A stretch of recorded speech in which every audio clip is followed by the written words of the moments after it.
தமிழக வெற்றி கழகத்தின் தலைவர் அவர்கள் இது சம்பந்தமாக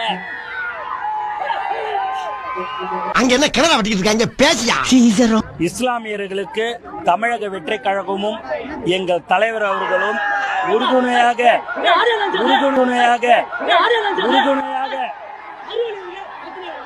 நான் கேட்கிற ஒரு விவசாயம் இல்ல உங்களுக்குலாம் இந்த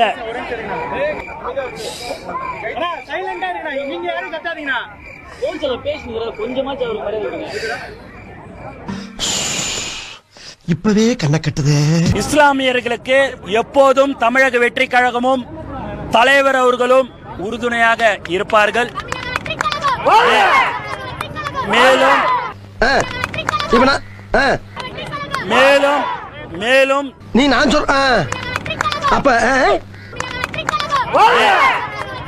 மேலும் ஐயோ எங்க ஞாபகம் லோ சுகர் வேற. தலைவர் அவர்கள் நேற்று அறிக்கை ஒன்று வெளியிட்டிருக்கிறார்.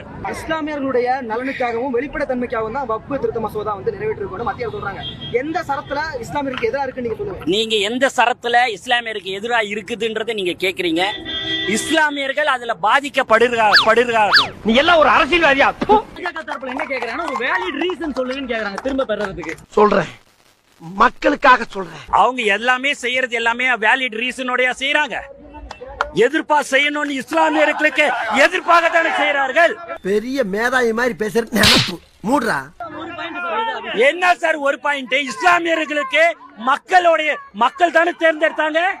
மத்திய அரசை ஒன்றிய அரசை பாதிக்கும் விதமான இந்த சட்டத்தை ஒன்றிய அரசு கண்டிப்பாக திரும்ப பெற வேண்டும். நம்ம ஒண்ணு கேட்டா நம்மள அசர வைக்கிற மாதிரி ஒரு பதில் சொல்வார் பாரு, அது நமக்கு இங்க புரியாது, வீட்டுக்கு போனா தான் புரியும். தலைவர் அவர்களின் அறிவுறுத்தலின்படி நடைபெற்றுக் கொண்டிருக்கிறது. இஸ்லாமியர்களுக்கு நாங்கள் எப்போதும் உறுதுணையாக இருப்போம். என்ன தலைவரே, எலெக்ஷன் பாசமா?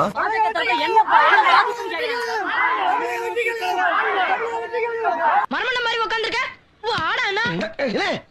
கர்மத்தையெல்லாம் கொண்டீரா? ஏக வசனம் பேசுறா, கேட்டு பேசாம இருக்கீங்க. நான் கேட்காத மாதிரி இருக்கல, அதே மாதிரி நீயும் கேட்டு கேட்காத மாதிரி இருக்க. இதுதான் தற்போதைக்கு உங்களிடத்தில் நான் சொல்லக்கூடிய செய்தியாகும்.